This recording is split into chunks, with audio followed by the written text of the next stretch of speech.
Welcome to this video clip which is about types of public policy. Last week we discussed the meaning of public policy. We discussed the definition of public policy and what the concept is about. What I would like to do today is to discuss four different types of public policy. Four different types. And I would like to discuss those types by giving an example of each type first, starting with the first one.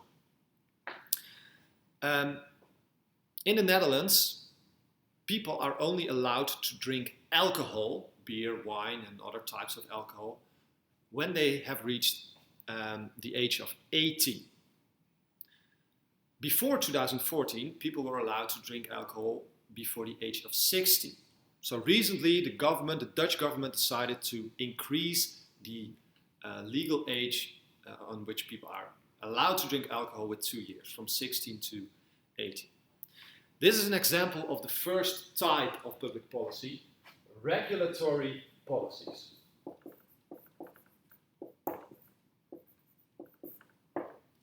Regulatory policies. Regulatory policies are about specifying behavior of individuals and groups that is allowed. It is about specifying, giving conditions and constraints for individual and collective behavior. For example, setting the rule, introducing a new law, that you're only allowed to drink alcohol from the age of 18. The second type, a second type of public policy.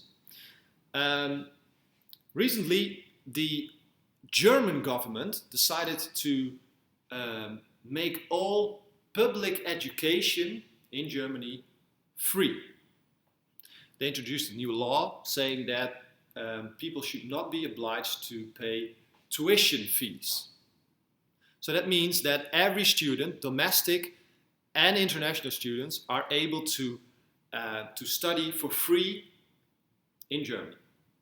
And this, for example, is very different from a country as the United Kingdom, England, where students have to pay a large tuition fees to even enroll for universities there. This type of policy is an example of distributive policies.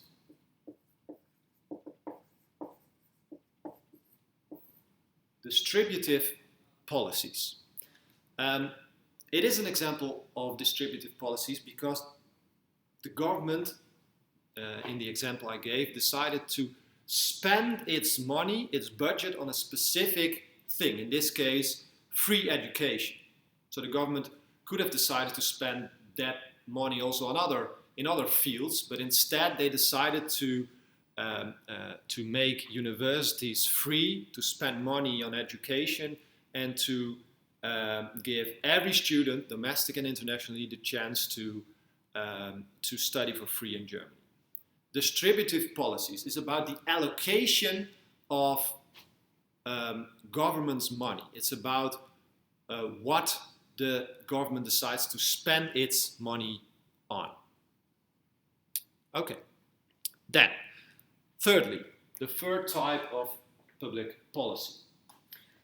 Recently, the French government decided to introduce a new level of income tax. They introduced a new level of income tax, and that level is 75%.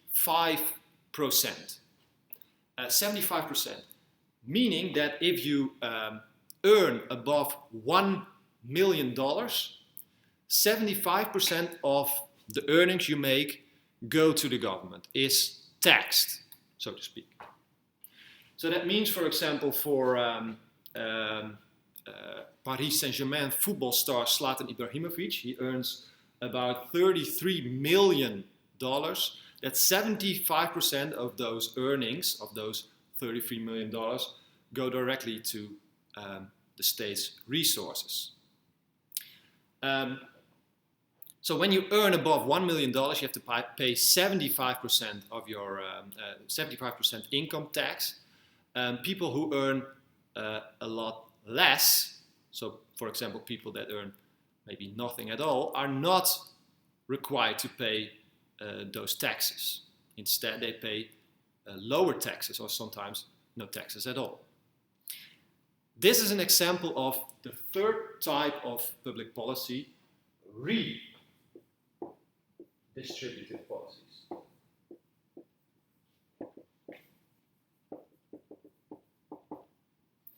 And I want you to focus on the first two letters of this type, redistributive policies. The second type was distributive policies. This is about redistributive policies. And redistributive policies are about changing the existing income distribution by, for example, setting new tax rules, saying that rich people are required to pay more taxes, whereas people that live in the poor fields of society have to pay less. Redistributive policies. And finally, the fourth type of public policies.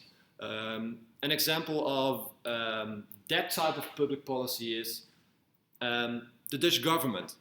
They haven't decided yet, but in the Netherlands, some people say that the Dutch government should introduce a threshold to the electoral system the Netherlands use at the moment. At this moment, the Netherlands has more or less 10 to 15 political parties in Dutch parliament, the second chamber in the Netherlands. According to some people, that is way too much to effectively govern a country. So many political parties cannot bring about effective policies. That is the opinion of some people. And therefore, some say you have to introduce a threshold, for example, of 5%, meaning that only if a political party is able to earn 5% of the total of votes in a country, then it can enter parliament. That would be an example of constituent